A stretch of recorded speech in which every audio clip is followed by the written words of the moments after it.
Mushrooms and fungus. Types and edible species. A mushroom is part of a larger being, which is the fungus. The fungus lives in the soil, buried, and is composed of a series of very fine filaments that, when the humidity and temperature conditions are suitable, develop, and at a certain point in time, the mushroom emerges. The mushroom, let's say, is the fertile part of the fungus. We have found a small group of Hygrophorus marzuolus. It appears very covered by the leaf litter and soil. In fact, sometimes you just see a lump underneath, what we say a suspicious lump. Let's see how the mushroom should be extracted for its correct identification, which is to extract it carefully, the whole piece instead of cutting.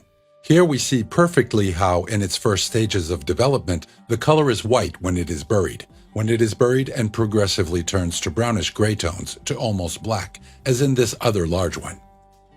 Although the flesh turns gray color, does not detract from its excellent quality as edible. A very important characteristic of this mushroom is precisely the occurrence of the gill. The gill does not go horizontally, but rather slopes downwards, falling towards the foot, until it touches at one point. Here we have a splendid specimen of Morchella deliciosa.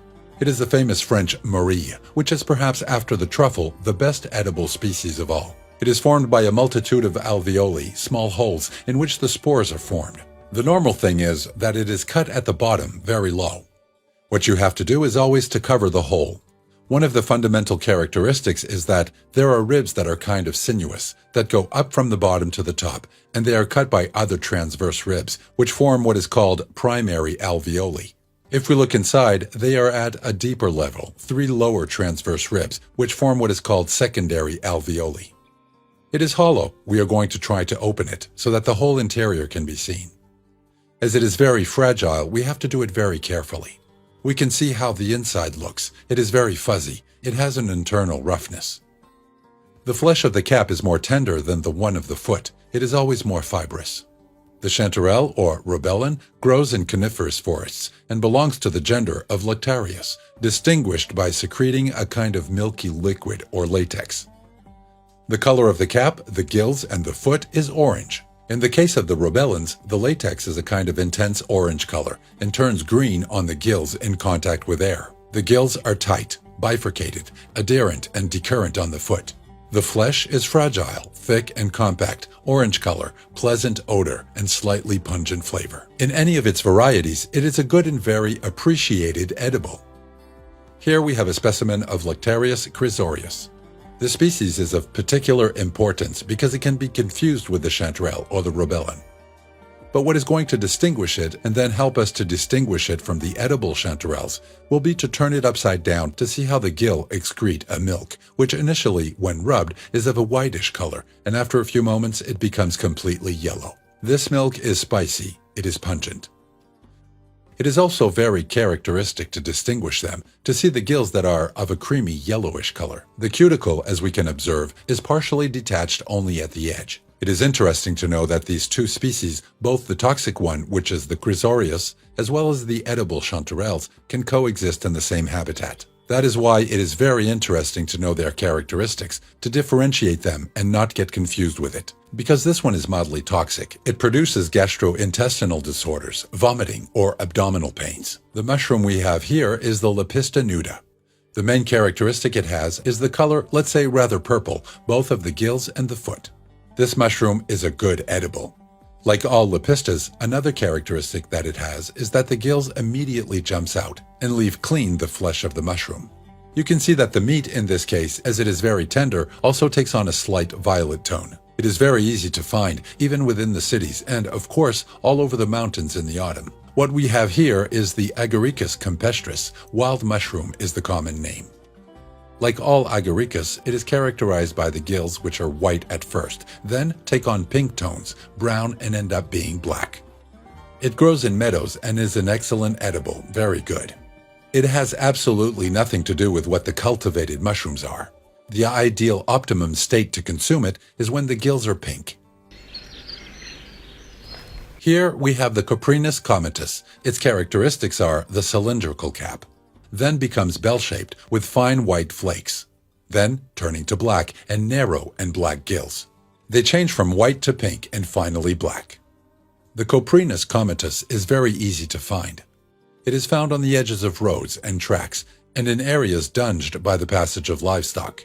Look, here we have a group of edible mushroom, Macrolepiota procera, also called parasol. It is an easy mushroom to identify because it is very slender. The cap can reach up to about 30 centimeters. Very scaly. First, it is of an ovoid shape, then becoming flattened with a central memlon. One of the characteristics of the Macrolepiota procera is its ring, very close to the gills, membranous, and movable on the foot.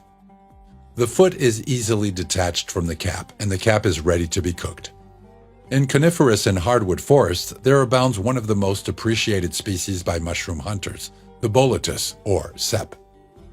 The young specimens have a small and globular cap, but during their development it becomes convex and then flattened. The cap is usually slimy in wet weather, smooth, brownish, light brown in color, is called the pumpkin fungus. It has white pores at first, then they will turn yellowish and will eventually turn to an olive green. When cut with a knife, a compact flesh with a pleasant smell and taste similar to walnuts or hazelnuts can be appreciated. It is one of the most popular and appreciated mushrooms all over Europe for its prestige and gastronomic category. We are dealing with a group of Cantarellus siberius, commonly known as chanterelles, rossignol, or cabrilla. It is a very well-known mushroom because it is a good edible, an excellent edible, and that is why the mushroom hunters covet it so much. This mushroom is characterized because of its shape, as we can see, is funnel-shaped, very well defined. The yellow-orange color is also very characteristic, which reminds us of an egg yolk.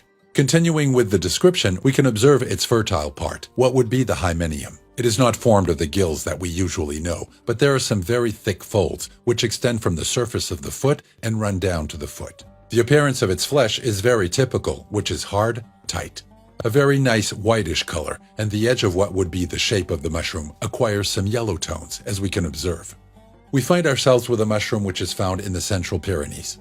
Its origin is Cantarellus, the Cantarellus lutescens. It is a very prolific mushroom, which is found a lot in the moss. It resists very well to the cold. It is an excellent edible. From the 2 forks order, the maximum is 3 forks. It is a sweet mushroom. In fact, it is used to prepare exquisite dishes from the list of cakes, flans, and serves for any condiment. It does not have gills. The flower is near to the foot. It is not cut. The way of extraction is by poking and removing the stem.